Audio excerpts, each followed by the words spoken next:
जी, नमस्कार। 2-3 दिन से एक वीडियो की क्लिप बड़ा वायरल हो रही है, जिसको सुनकर देखकर रहा नहीं गया कि कुछ न कुछ उस पे बोला जाए। और जो उस वीडियो क्लिप में एक विजन आईएएस नाम से कोई कोचिंग संस्था है, उसमें कोई मोहतरमा है श्रेया नाम की, तो वो इस्लाम का बहुत ही महिमा मंडन कर रही हैं। अब चूँकि मेरे पास कोई तकनीकी साधन विशेष नहीं है कि मतलब और ना मुझे कोई टेक्निकल विशेष जानकारी है जिससे कि मैं इस वीडियो में वो वाला वीडियो की क्लिप भी चलाऊं। तो टेक्निकल रूप से मुझे कुछ नहीं आता है, बस सीधे सीधे मैंने उनके कुछ पॉइंट्स नोट किए हैं, उनके 1-2 पॉइंट्स पे ही बात कर लेते हैं। तो पहले तो वो जो है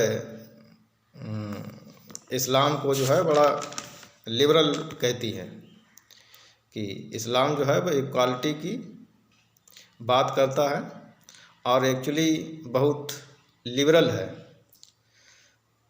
तो लिबरल के लिए मैं एक उदाहरण देना चाहूँगा कि यदि इस्लाम लिबरल है तो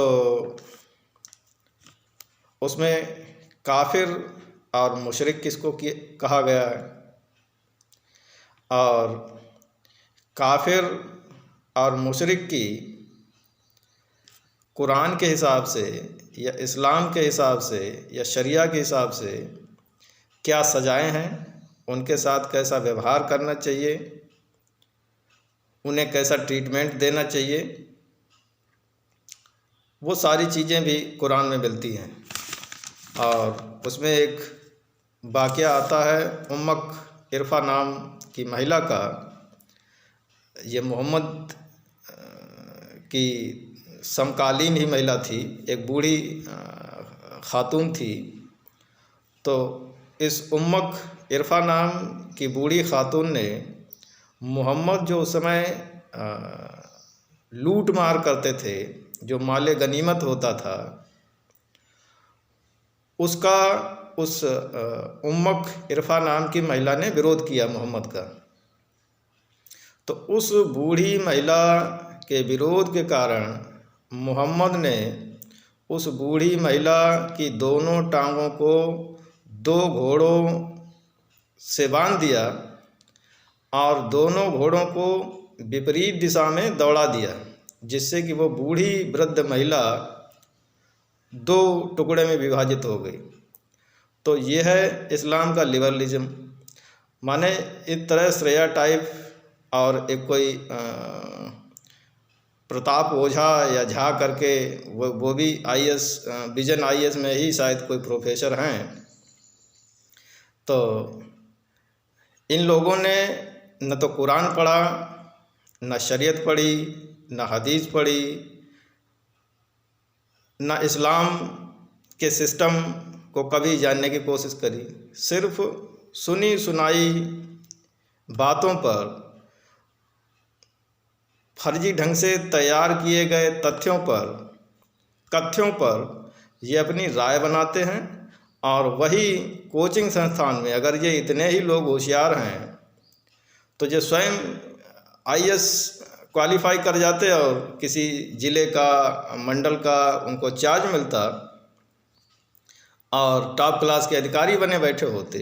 कहने का अभिप्राय ये कि वो स्वयं तो आईएएस क्वालिफाई नहीं कर पाए। जब नहीं कर पाए तो आईएएस वाले जो बच्चे तैयारी करते हैं आईएएस की, उनको कोच करने लगे।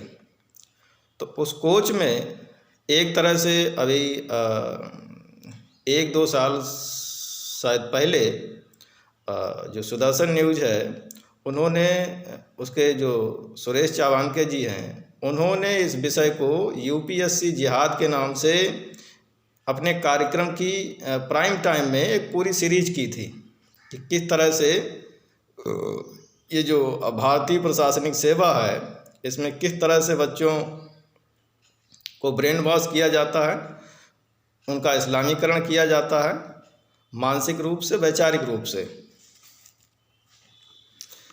तो शायद फिर विषयांतर हो जाएगा, फिर विषय पे आते हैं।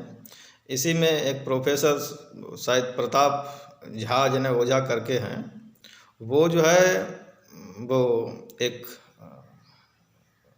दृष्टांत बताते हैं कि वो मोहम्मद साहब जो है जब वो गलियों से गुजरा करते थे तो उन पे कोई खातून जो है उन पे कूड़ा डालती थी, तो लेकिन मोहम्मद साहब उससे कुछ नहीं कहते थे, न कोई क्रोध करते थे, न अपशब्द कहते थे, न गाली देते थे।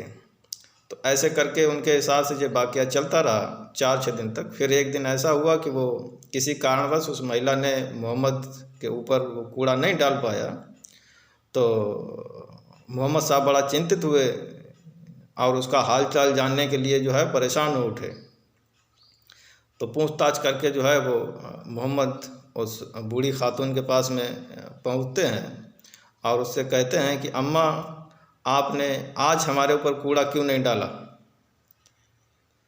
तो ये जो वाक़या है, ये किसी भी इस्लामिक इतिहास में उनकी जो प्रमाणिक किताबें हैं, चाहे कुरान हो, चाहे हदीस हो, और चाहे भिन्न भिन्न प्रकार के मुल्लाओं ने मौलानाओं ने जो कुरान की व्याख्याएं की, तफसीर लिखी हैं, उन तफसीरों में भी इस घटना का कहीं पे कोई जिक्र नहीं है।